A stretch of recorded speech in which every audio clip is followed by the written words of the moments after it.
Good morning, beautiful people. I am back.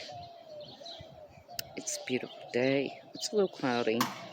Certain percentage chance of raining. I'm up over here away from the central unit, so that way hopefully y'all can hear me. But matter of fact, hit that like button, subscribe to my page, hit the bell notification, leave a comment down below. I have been up, I get up every single morning at 5 a.m. Now, this morning I got up at 4:53 a.m. I heard something, it just sounded a little off to me.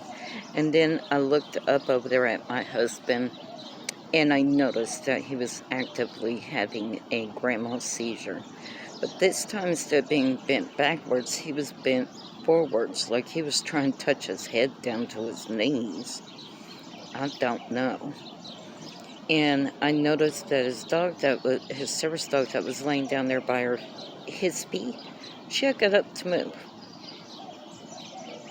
Apparently he was kicking her, and she didn't realize, that's what he was doing due to his grandma's seizure. She was like, I think I'll just move. But she is getting older. She's 10 now. 10. Oh my goodness. And I gotta take her later this year back up to the vet's office for geriatric checkup, blood work, urine work, fecal exam. I mean, the whole shebang up on her. But the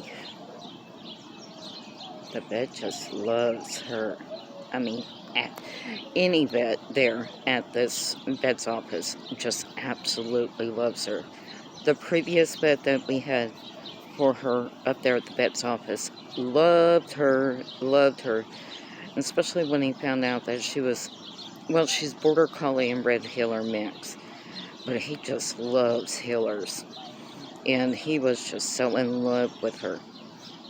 Now, the new vet that she's seen up there at the office was like, she's had heeler, and I said, yeah, border collie too. The border collie is not a problem, it's the heeler. They just keep going and going and going.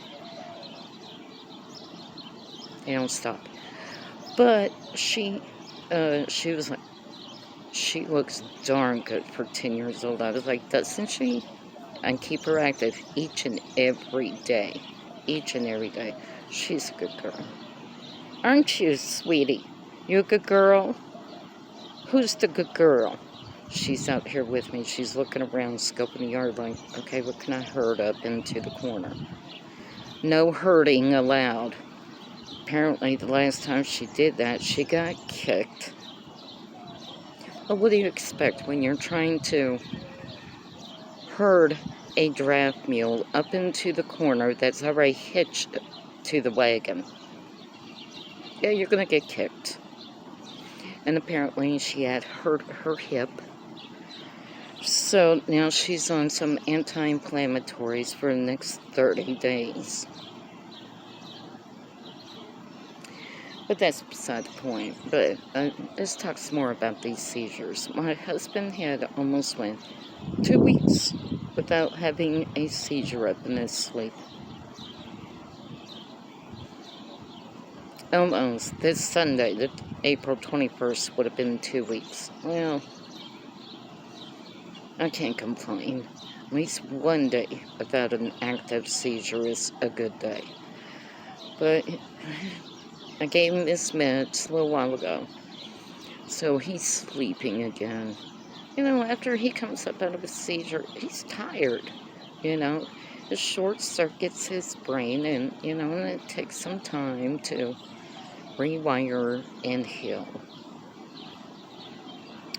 But leave a comment down below if anybody else is going through this with their spouse, their child, or anybody having a seizure. It's a real pain in the tuchus.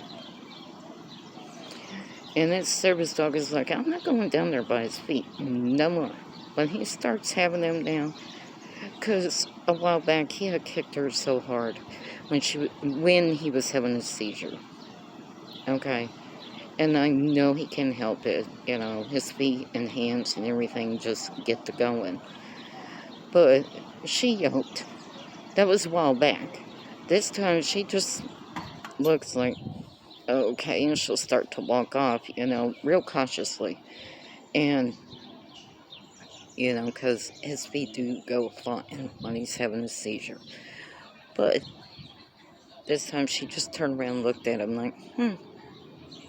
And she got up and she laid down facing him towards his face, She's like, I'm not going down that way. Hell no. I don't blame her. My husband will have some seizures up in his sleep, and I don't need to wake up with a black eye, so I know how she feels. I know how she feels. All right, people. You'll come back now, you hear?